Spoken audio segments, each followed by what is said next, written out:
Olá a todos, sou a professora Simone Vasconcelos Silva, do Instituto Federal Fluminense, e vou apresentar para vocês a plataforma computacional para apoio à decisão em redes de conhecimento.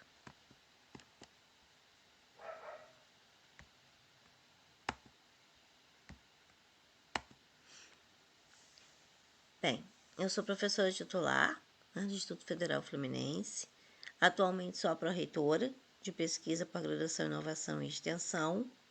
Tenho um pós-doutorado em Engenharia e Modelagem Computacional pela UERJ, sou doutora em Computação pela UF e mestre em Engenharia de Produção pela UENF. Sou bolsista de Produtividade e Desenvolvimento Tecnológico e Extensão Inovadora do CNPq, lidero o Núcleo de Pesquisa em Engenharia de Software do Instituto Federal Fluminense, que é o UNES, e tenho mais de 25 anos de experiência atuando em diversos cargos e projetos do governo, tanto na CETEC como no Instituto Federal Fluminense, além da academia e da indústria. Antes da gente começar a falar da plataforma em si, alguns conceitos são importantes da gente estar focando para que a gente possa entender melhor o desenvolvimento da plataforma. Então, é importante a gente saber o que se trata, né, a integração de dados heterogêneos. Então, quando a gente fala de dados heterogêneos, é importante a gente levantar alguns aspectos, como a consolidação dos dados, né? O que seria a consolidação dos dados? A integração dos dados, ela envolve consolidar informações de diferentes fontes, como bancos de dados, textos, páginas do web, informações em imagens, né? E tantos outros formatos que a gente possa vir a ter. Quando a gente fala da análise abrangente, a gente está se referindo ao processo que permite uma análise, né, ampla e precisa, facilitando tomadas de decisões mais eficazes. E, além dessas decisões elas serem mais eficazes, elas também são estratégicas e são baseadas em dados reais. As tecnologias que serão utilizadas, né, são ferramentas que ajudam a unificar esses dados em diversas fontes, proporcionando resultados precisos, né? Então, existem diversas tecnologias para que isso possa acontecer. Outros aspectos, né, ainda relevantes quando a gente fala aí da integração de dados heterogêneos, que é o aumento da qualidade e consistência dos dados, que nos permite padronizar e validar dados de fontes heterogêneas, permitindo reduzir erros, duplicidades e divergências, e garantindo informações mais confiáveis. Uma análise avançada, o uso de inteligência artificial e a transformação digital. Né? Então, a integração de dados favorece o uso de tecnologias avançadas e também da transformação digital através de projetos de Business Intelligence, de Data Science, né? Que dependem de dados integrados e consistentes para que a tecnologia possa ser aplicada. Também um atendimento às demandas de compliance e auditoria, que, na verdade, elas são uma integração que facilitam rastrear, auditar e garantir a conformidade com leis, né? Leis tipo o LGPD, já que os dados estão centralizados e acessíveis. E qual a importância, né, de integrar dados heterogêneos? A importância de integrar dados heterogêneos é porque a gente possa trabalhar com uma base única, uma base de dados única, né, onde a gente possa unificar dados de diversas fontes num único repositório, num único local. E qual é a importância, né, da gente ter essa base de dados única? Quando a gente fala da integridade e consistência desses dados, né? Então, uma base de dados única, ela garante a integridade e a consistência das informações, evitando os conflitos e as redundâncias. A centralização desses dados, que é importante dentro de uma organização, porque facilita o acesso, a gestão e a análise, melhorando a eficiência com que esses dados são tratados. A redundância, redução das redundâncias, né, como a gente já falou ali acima, e a tomada de decisões estratégicas, ou seja, uma visão mais holística, né, proporcionada através de uma base de dados única, ela ajuda na tomada de decisões estratégicas mais precisas por parte das organizações.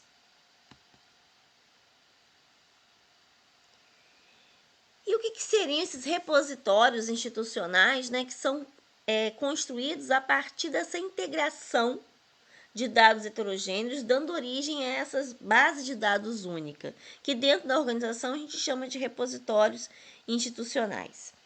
Então, quando a gente fala dos repositórios, a gente tem algumas características que a gente precisa levar em consideração, como o acesso aberto ao público, né? Esses repositórios institucionais eles oferecem acesso aberto ao público, permitindo que qualquer pessoa possa acessar e ler os conteúdos que ali foram armazenados. A organização eficiente desses conteúdos, né? Então, esses repositórios, eles organizam e categorizam de forma eficiente esses conteúdos, facilitando a busca e a localização de documentos específicos, né? Então, é possível que a gente possa efetuar buscas de forma mais rápida e mais eficaz. O suporte a diversos formatos de arquivos, ou seja, os repositórios institucionais, eles suportam diversos formatos, né, desses arquivos, permitindo que sejam armazenados, como a gente falou em slide anterior, textos, vídeos, imagens, né, informações extraídas de páginas da web, dados do banco de dados interno da organização, informações de bases científicas. Então, é possível integrar essas informações, né, e armazenar em repositórios institucionais. E a interoperabilidade entre outros sistemas, né? Quando essas plataformas elas possuem essa interoperabilidade, permitindo a integração e a troca de informações entre diferentes plataformas digitais, onde uma plataforma pode se comunicar com a outra e trocar informações de forma rápida. Bem, também é importante que a gente fale um pouco sobre a pesquisa informada por evidências, né? Quando a gente tem uma base de dados única, né, ou seja, um repositório institucional, ele facilita para que as pesquisas informadas por evidências possam acontecer, né? Ou seja, a pesquisa ser desenvolvida através de dados precisos e integrados. Bem, então essa pesquisa, né, informada por evidências, ela é baseada, né, em decisões a partir de dados reais. Então, ela garante que as decisões sejam tomadas com dados concretos e comprovados, aumentando a eficiência, né, dessa tomada de decisão. A orientação de políticas e práticas, porque a partir, né, dessas pesquisas que vão trazer ali dados empíricos, eles vão poder orientar políticas e práticas e intervenções, ajudando a reduzir a dependência de suposições e de incertezas. A questão da transparência e da confiança, né? Então, promover a transparência e a confiança nos resultados obtidos por meio de análises rigorosas dos dados verificáveis. Então, a partir daí, dessa base de dados única, é possível fazer pesquisa informada por evidência e nortear decisões para diversos domínios do conhecimento. A base de dados única, ela é essencial para essa pesquisa informada por evidências, né? Mas surgem alguns desafios na hora de se construir uma base de dados única, né? Que desafios são esses? Essa questão toda que a gente acabou de comentar, né, dos dados heterogêneos, são dados que são oriundos de fontes diferentes, eles vêm em formatos diferentes, então é preciso unificar e integrar esses dados. A falta de um padrão para que a gente possa unificar esses dados. Muitas das vezes os dados vêm com uma qualidade muito ruim, faltando informação, informação sem formatação e uma série de impurezas nas bases. A questão da privacidade e da segurança. A resistência organizacional a essas mudanças em relação aos dados e a questão também da escalabilidade. Temos muitos desafios, né? Mas também temos hoje muitas soluções e boas práticas para minimizar esses desafios. Podemos citar alguns, né? Como modelo de dados unificados, né? Então a gente tem modelos para esses dados diversos utilizados hoje. A questão do dicionário de dados, das taxonomias, das semânticas que podem ser utilizadas para criar um padrão de comunicação entre esses dados em relação ao seu formato. Os processos de limpeza e validação dessas bases de dados, que muitos fazem parte do KDD, né, da descoberta de conhecimento que a gente aplica sempre que a gente vai fazer uma mineração, seja de dados ou de texto. Em relação à privacidade e segurança, a gente tem a criptografia, né, e controles de acesso. Em relação às existências na organização, a gente pode criar cultura de dados, né, a governança clara desses dados, criar modelos de como esses dados vão ser tratados dentro da organização. E a gente tem muitas soluções hoje que são as soluções em nuvem e arquitetura flexível para a gente tratar o desafio da escalabilidade. Bem, então abordamos até aqui alguns conceitos, né, básicos para que a gente possa entender melhor como é que funciona essa plataforma que estamos apresentando aqui hoje, que na verdade é uma plataforma que ela tem o objetivo de integrar, né, esses dados de diversas fontes numa base de dados única e proporcionar buscas dinâmicas, trazendo evidências para que se possa nortear uma série de decisões. Então, o que é essa plataforma, né? Então, essa plataforma ela é composta de dois módulos: a ferramenta de buscas simultâneas e o repositório de conhecimentos. Essa ferramenta ela pode ser modelada para domínios específicos, como para a área de saúde, para a área de ensino, para a área de engenharia, enfim, infinitos domínios. E ela pode ser aplicada para uma instituição de forma isolada, ou ela pode ser aplicada para um conjunto de instituições de forma simultânea. Ela tem como objetivo principal proporcionar a extração de conhecimentos e a geração de indicadores para auxiliar a tomada de decisão a partir de uma base de dados única, que ela é construída, ela é desenvolvida com uma integração de dados diversos, de diversos formatos, de diversas fontes.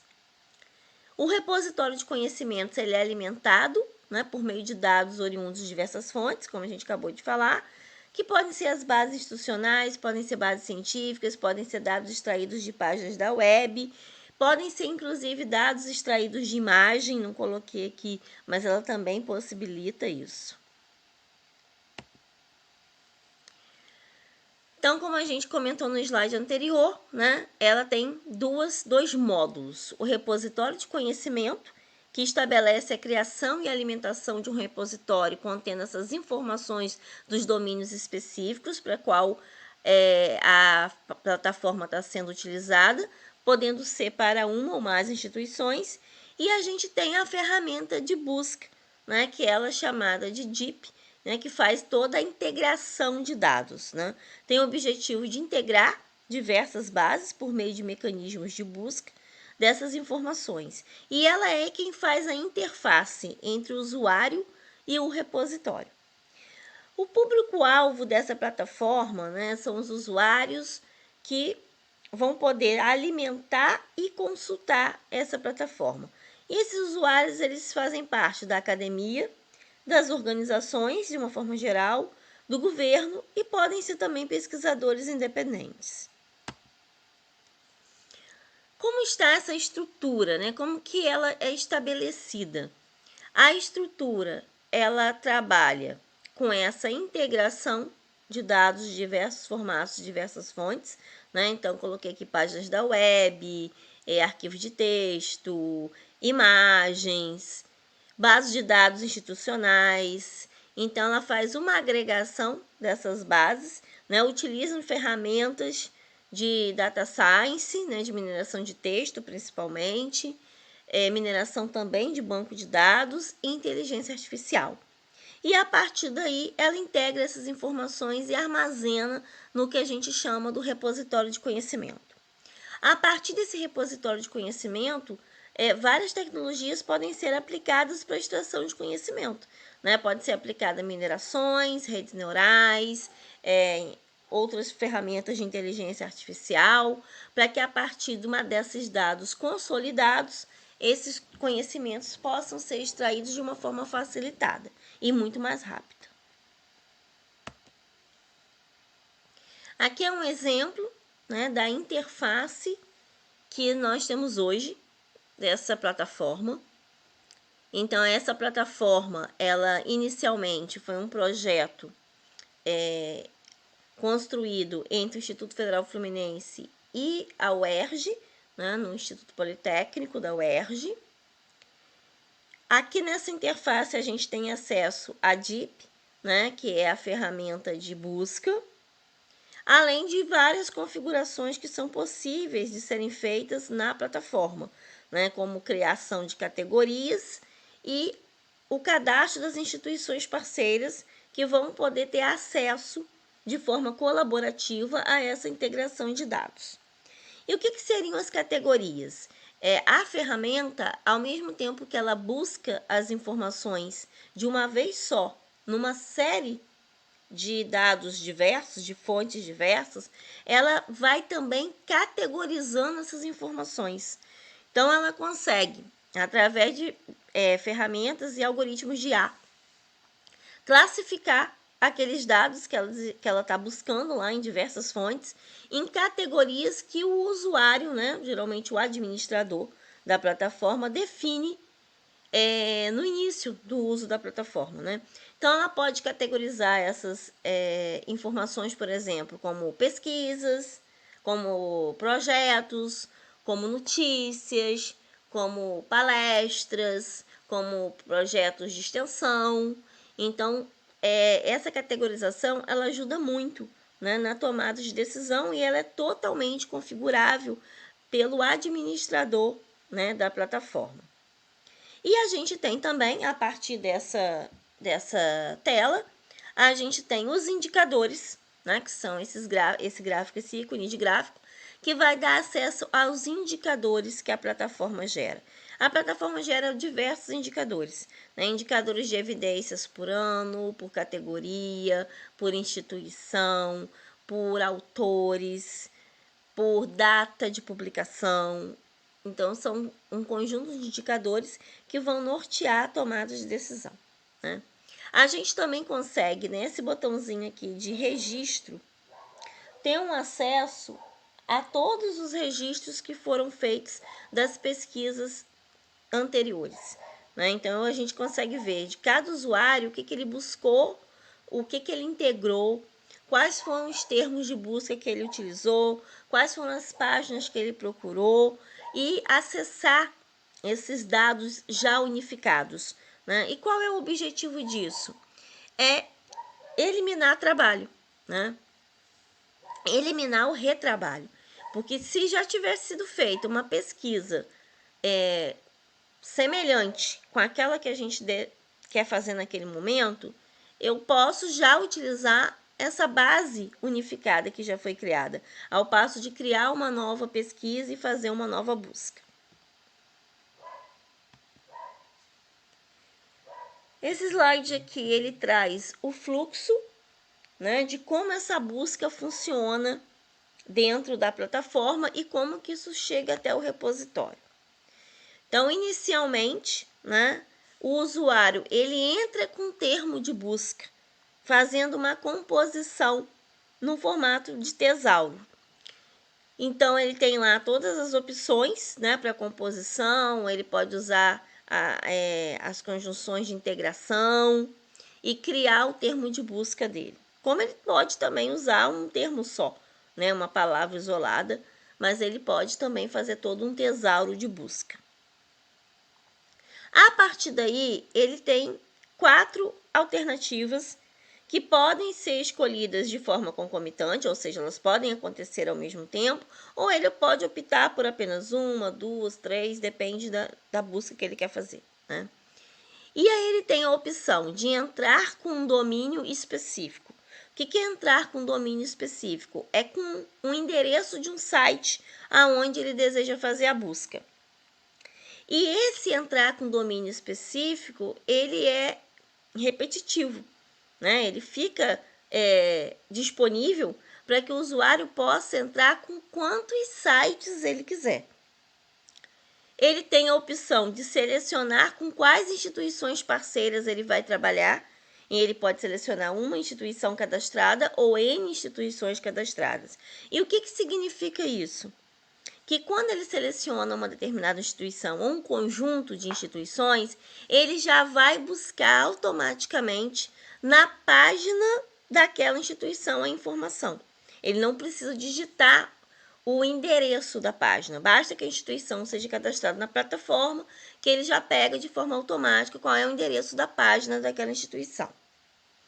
Uma outra opção é ele fazer o upload de arquivos com repositórios institucionais. Esses repositórios institucionais podem ser qualquer tipo de base de dados, né? Ele trabalha com diversas extensões, inclusive também com planilhas, e esses arquivos podem ser inseridos na plataforma. E ele também pode fazer o upload de bases acadêmicas, tipo o Scopus, Web of Science, o I3E e tantas outras, né? Então, o objetivo aqui é ele entrar com um termo de busca, né, ou com um tesauro, e ele poder, através de uma única plataforma, né, de um único ferramental, ter a opção de, a partir daquele tesauro, fazer todos esses tipos de busca, né, buscar aquele mesmo tesauro em vários sites diferentes, em sites de instituições que ele já cadastrou na plataforma, dentro de arquivos específicos que foram inseridos na plataforma e também nas bases acadêmicas. E ele faz a busca de forma simultânea, né? Então, é um tempo considerável que é otimizado a partir daí.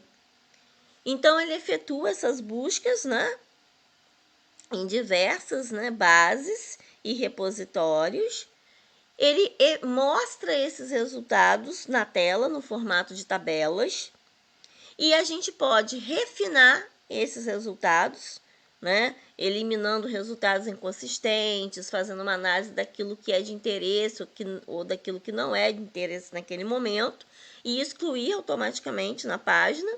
E aí, no final, né, dessa análise, ele exporta essa integração para um repositório, né? Aí ele pode ser no formato XLS, ele pode ser exportado no formato CSV, e então, a partir dali, esses dados ficam unificados para que eles possam ser trabalhados através de algoritmos e ferramentas de mineração, de IA, e qualquer análise também estatística que se queira fazer. Coloquei aqui um exemplo, né, de utilização dessa plataforma. Então, aqui a gente colocou quais seriam as entradas de dados que vão compor esse caso prático. Então, escolhemos um domínio específico, no caso, o domínio recursos hídricos.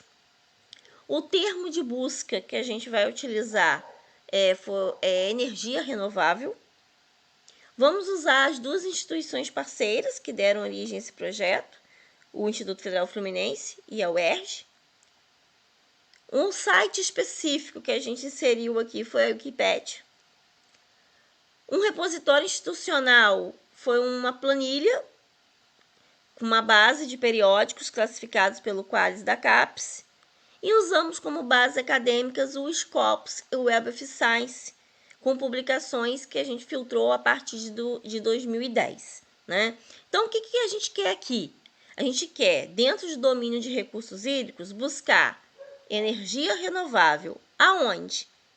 Nas páginas do IFE, nas páginas da UERJ, na Wikipédia. Nesse arquivo, né, que pode ser uma planilha com todos os periódicos classificados pela CAPES, e no Scopus e no Web of Science. Isso de uma única vez, de forma simultânea. Foi realizada a busca. E o que ele trouxe para a gente? Né? O que a plataforma trouxe para a gente? Na tela da própria plataforma. Uma tabela com tudo aquilo que ele conseguiu extrair do repositório institucional que tinha ligação com o termo de energias renováveis, porque ela também entrou na plataforma, também em inglês. E aí ele trouxe todas as revistas, né, os títulos de revistas que estavam no arquivo, porque a gente usou esse arquivo como exemplo. Ele trouxe a base acadêmica, né, então ele fez uma junção entre o Scopus e o Web of Science de todos os títulos que tinham relação com energia renovável. Aqui é uma tabela resumida, né, porque são vários retornos, foram várias páginas de tabela, então a gente colocou aqui só a primeira página das tabelas que foram retornadas pela plataforma. Essas tabelas, inclusive, elas podem ser armazenadas até de forma isolada, caso a gente queira, né, e integrada, como mostramos no fluxo nos slides anterior, né. Aqui na página da tabela, a gente pode excluir aquilo que for repetido, ou que a gente analisar que está inconsistente, ou que não é de interesse integrar naquele momento. Então, vocês podem observar que tem uma lixeirinha aqui, a gente pode selecionar um a um ou selecionar vários e excluir da nossa base que vai dar origem ao repositório de conhecimento. Ele trouxe as páginas, né, das duas instituições que tinham relação com o termo energia renovável.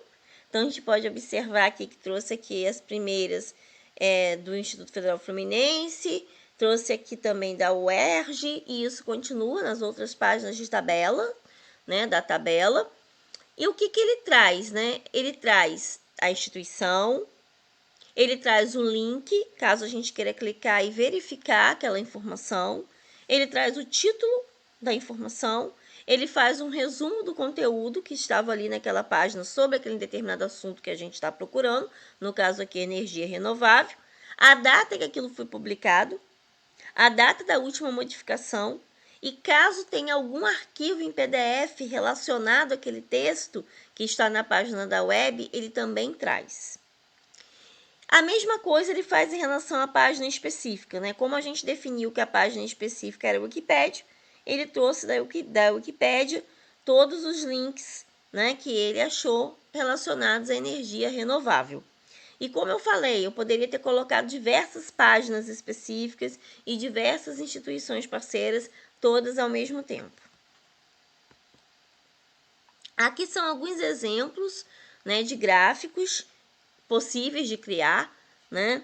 Esse primeiro gráfico aqui, ele traz o quantitativo de evidências, tanto do IFE como da UERJ, separados por categoria, né? Então, ele traz aquilo que ele classificou como pesquisa, quantos ele achou no IFE, quantos ele achou na UERJ, o que ele conseguiu classificar como notícia, e ele vai montando esse tipo de gráfico.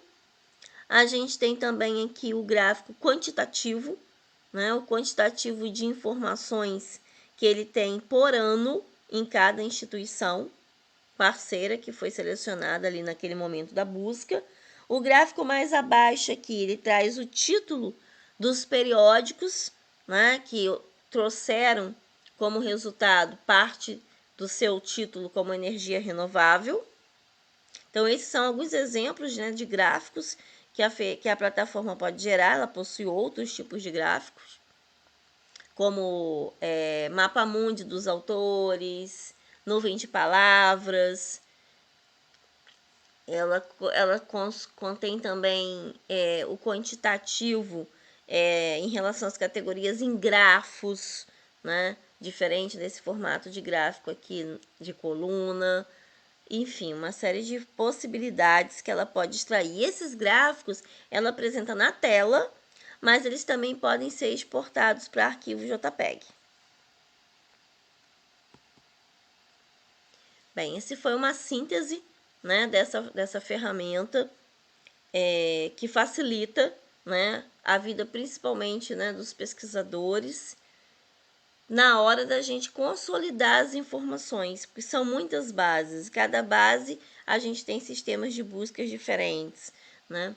E a plataforma consegue unificar isso e trazer de cada pesquisa, né, de cada busca que ela consegue retornar, aquelas evidências nos arquivos PDF, link para você poder acessar, e integra isso de uma forma só para que possa ser facilitada uma mineração, né, o uso de um outro tipo de ferramenta de IA para extração de conhecimento a partir daí.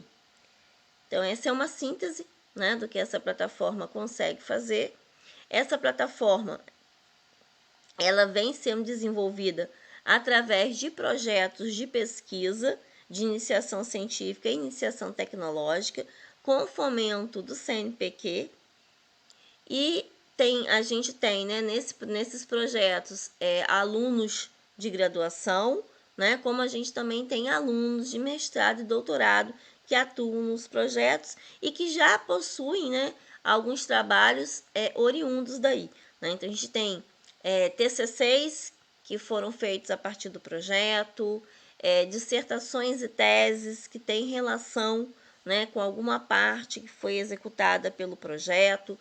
Foi feito também um projeto da cátedra da ENAP que usou a ferramenta customizada para atender a necessidade daquele projeto naquele momento.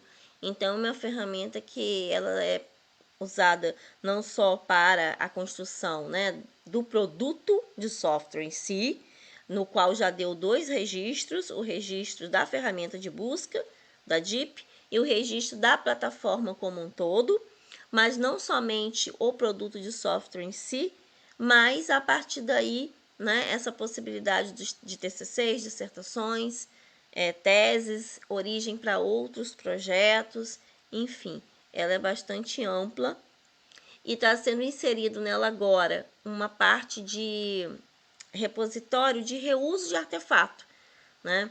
Então, a gente tem essa parte do repositório de conhecimento e o que está sendo desenvolvido agora é um repositório de artefatos, aonde os artefatos oriundos das buscas, eles podem alimentar um repositório. O usuário também pode entrar com artefatos específicos para determinados domínios e, a partir dali, favorecer, né, o reuso desses artefatos, tanto para pesquisas internas como para usuários externos. Esses artefatos também podem sofrer modificações, então podem ser recolocados na plataforma com feedbacks de melhoria. Então, é uma plataforma que tem outras vertentes e que tem crescido, né, bastante nesses últimos anos. É uma plataforma que ela começou a ser desenvolvida no ano de 2021, 2022, né? Ela é recente, mas que já deu aí bastante resultado, bastante fruto de trabalho de pesquisa. E obrigada, aqui estão os meus contatos e qualquer, né, qualquer dúvida, qualquer tipo de parceria, eu gostaria de usar a ferramenta, eu gostaria de ser uma instituição parceira e já estar na plataforma, é só mandar um e-mail, né, entrar em contato para que a gente possa estar providenciando ou respondendo, né, a dúvida que a gente então receber e tentar responder o mais rápido possível, tá certo? Muito obrigada a todos.